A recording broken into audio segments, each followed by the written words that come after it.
Lukim, you Wantoks. Well, I'm at the, we're at the Kumul Lodge in Enga today. Had a huge interview with someone you'll find out sooner or later. Well, I'll tell you now.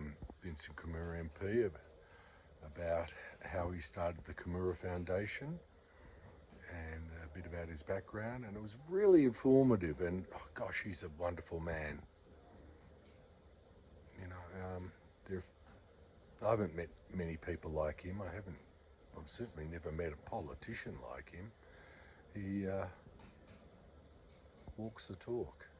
That means he does what he says, and he does it with humility and as much ability that he has.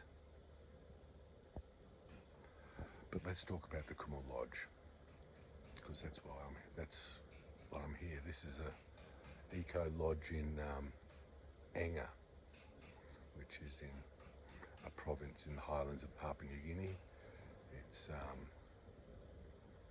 receives a lot of bad publicity, but wonderful people.